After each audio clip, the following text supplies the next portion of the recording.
Welcome to the Bleeding Edge Report with Chris and Treg, where tech meets its match.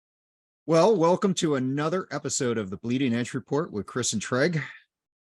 I'm Chris. That's Treg, I'm our Treg. partner.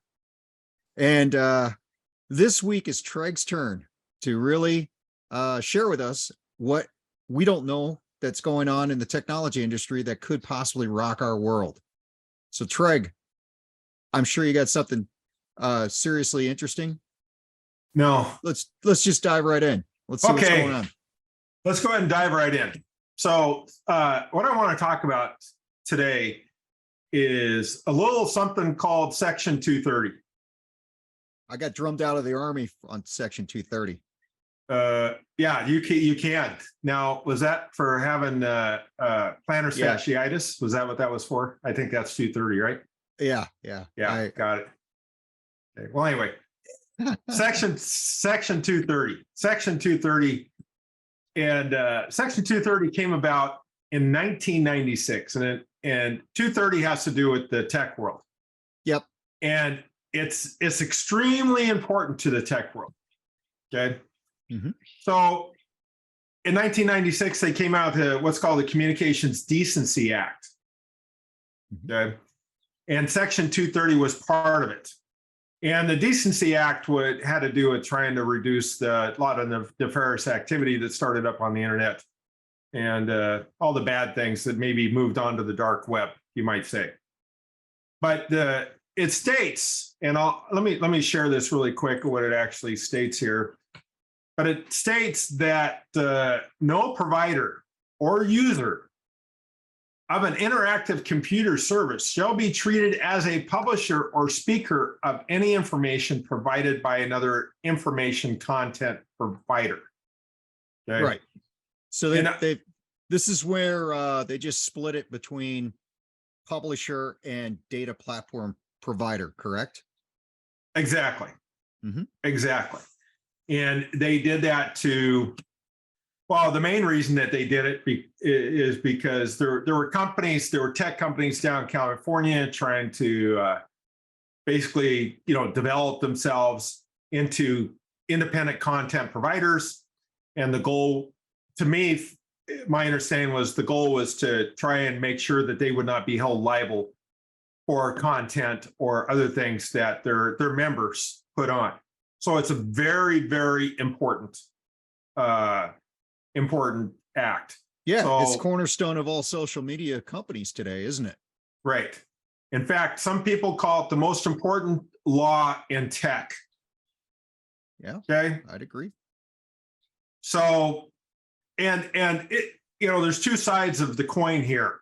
On one side is the positive side, in that maybe without it, it'd be hard to develop the internet.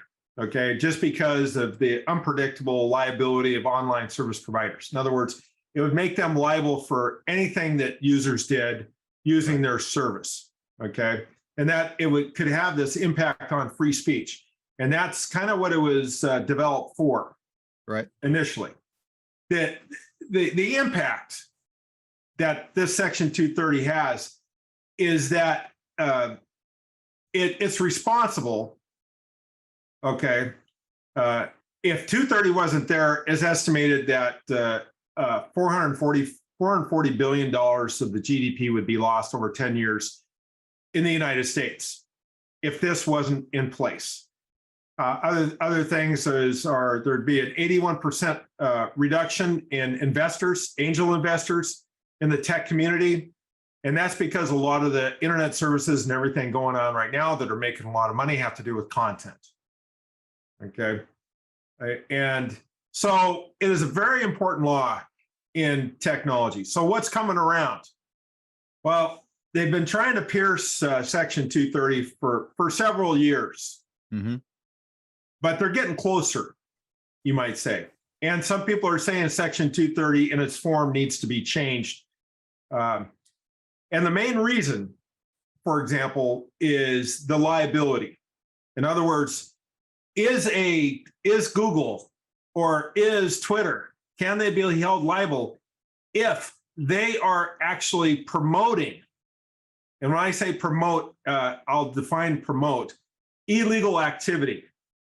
So imagine if there's a terrorist group that puts out a video or puts out how to make a bomb or something like that. And then Twitter or YouTube or someone goes out and says, hey, this thing's got a lot of likes or whatever, and we're going to promote it. We're going to send it to someone else that's got a like interest.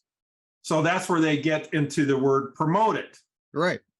It's not just a random chance that someone's going to see it. Now they're actually behind it and giving it the ability to be seen by more. So the question is, and that's what the lawsuits are about right now. There's 2 of them in place, and that is there this illegal activity? Are they actually promoting it? Yeah, they can't be held liable, but if they're promoting something, then maybe they can be held liable. Yeah. So that's what I'm bringing up. I don't know if there's an answer to all of this, okay? But 230, which is incredibly vital to the technology community, is potentially, going to be pierced, or it could even be reformed in the near future. And we've seen that in the legislature too, both on the House and the Senate side, in that the concerns that 230 that was written in 1996 may not be applicable as written these days. Right. Yeah. We don't even have to imagine. You mentioned you can imagine that somebody's made a video about some nefarious activities. We don't have to imagine. There's tons of it out there already. And so clearly this case is looking back towards some of the more famous activities, like the recruiting tools for, what was it, ISIS, and some of those other activity, or those terrorist cells that are our enemies. So why are we enabling them, right? And we should stop that. And what's the incentive to stop that? That, to me, that's a very heavy case. And I wouldn't be surprised if this does need to go all the way to the Supreme Court to recommend some sort of reform and updating. I would call it updating, because I don't think it would be fair to just repeal the Section 230 and then just have naked liability for these companies who built their companies up on the premise of a lasting rule of law, right? Yeah. That's not really fair. You wouldn't want ambulance chasers, right on the scene the next day. So there needs to be some sophisticated thought involved here on how to update this in order to get the desired outcome, which I don't think anybody, even if you're arguing on one side or the other of this case, I think everybody would agree on what the desired outcome would be, which is to reduce this type of negative outcome that is only enabling foes in the world. And I don't think anybody wants that. So how do you do that? You're going to have to get into the weeds to do it. Yeah, I think that's kind of the growing consensus with a lot of folks, even the folks that kind of drafted the first 230 section, or came up with the idea out of California back in the early 90s, are saying that it needs to be updated. Oh, I bet they are, because imagine you were one of those writers.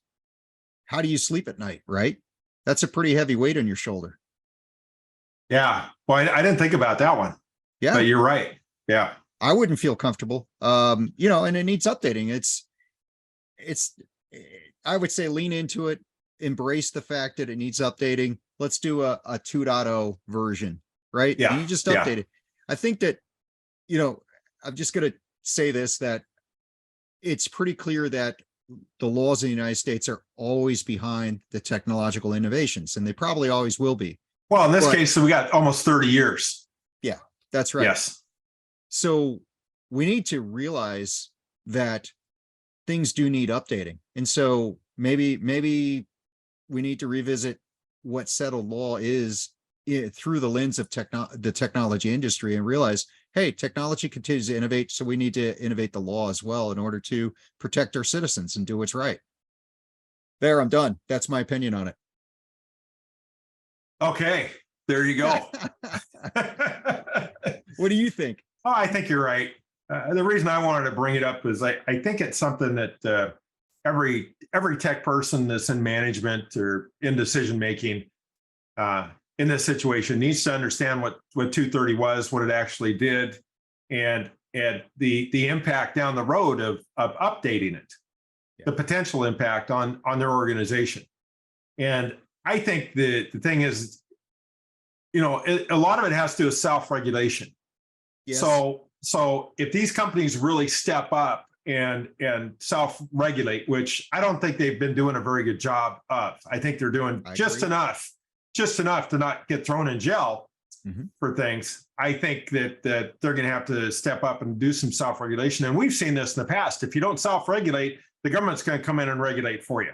Yeah. So that's where I see it. You know, Section 230, you know, a lot of companies kind of need to get their act together and put more resources into reducing nefarious activities. And they're all over the place, everything you can think about.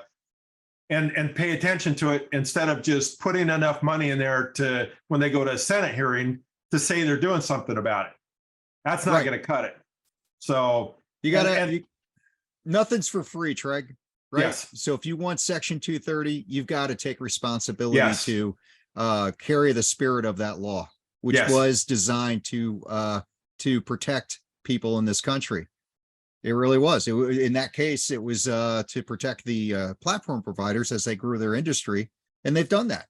Well, if you want that to maintain, then keep cultivating and protecting the industry for the right reasons. Yeah. So the best thing maybe for tech companies would be to for themselves to push on updating 230. Yeah, you know, to basically take it out of the hands of the government and to be proactive and start doing that themselves, which I think it's going to end up being something like that. Yeah. That makes a lot of sense. I agree. Because the last thing they're going to want to do is have some senator from North Dakota that doesn't even know how to turn on a PC, you know, making laws for them that are going to basically determine their entire revenue structure for the next 20 years. Right. Yeah. I think maybe that's the incentive I've been scratching around looking for. So good take, man. Well, that's what I got for this week. You betcha. Thank you very much for sharing that. That was a really cool insight.